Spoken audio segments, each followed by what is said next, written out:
ताहर सीता जी के रावण कितना प्लान पेलस ले जाके तो रावण के माई चुदलक जब ऐसी है राम तो अपन माई के चुदवैलन। तो क्या हाल बा भाई लोग। तो भाई लोग आज हमनी के बात करल बनसन एक वाइल बा कौन लेणू नु है कर पहुंच तो संतोष लेणू वही एक पहुंच का रेला वाला बनसन। तो भाई लोग ये वीडियो तनी शुरू से लास्ट ले देखिए लोगी आ कोनो ज्यादा फड़फड़ाइला तहार बहिंच दो तो अपना भाषा में पहले तनी के बोलियो सन मत कोनो राजपूत रवा के गरिएले वाला का कि वो लाई के राजपूत के गरिया तन सब राजपूत के हां भईवा पूछ एकर बहिंच दो कोनो जात के काहे गाड़ी देलक हो कौन है एकर बहिंच दो गाड़ी देवेला कोनो जात के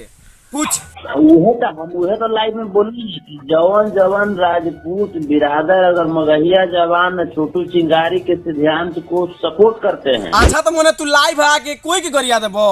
राजपूत होकर चाहे कोई छोटू चिंगारी चाहे हमार लाड़वा चिंगारी तू तहार पहुंच तू क्या कोई की गरिया देवे वाला लाइव भाई बड़ा अपन काम से लाइव गावो ना तू गाड़ी देवे वो बिरादर अगर मगहिया जवान छोटू चिंगारी के सिद्धांत को सपोर्ट करते हैं। अच्छा तो मैंने तुझे मगहिया जवान के सपोर्ट करता होकर तू माई चोद देबो इतना बड़ा का तहार लाड़ हो गइल बा टुनटुनवा के अपन माई चुदवेला टुनटुनवा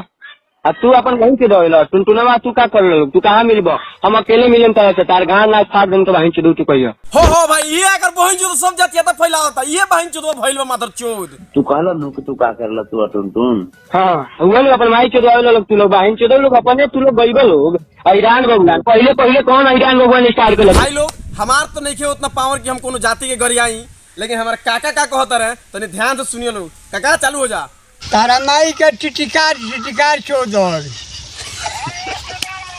आए तहार बहिन बाहो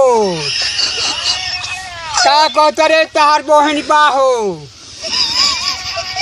का कहतरे तहार बहिन फिटिकारो ए तारा बहिनी का बेल घींचो।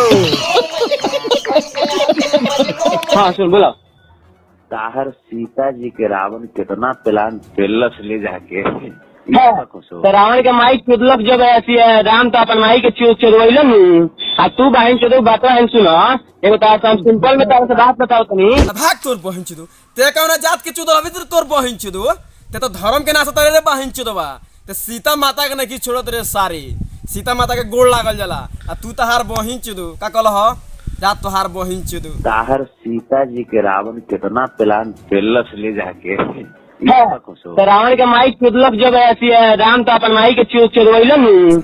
तो भाई लोग हम गरिया नहीं की सकत काहे कि हमार मुंह दुखा गइल बा तो पूछो तनी काका से गरी है कि ना काका गरी बो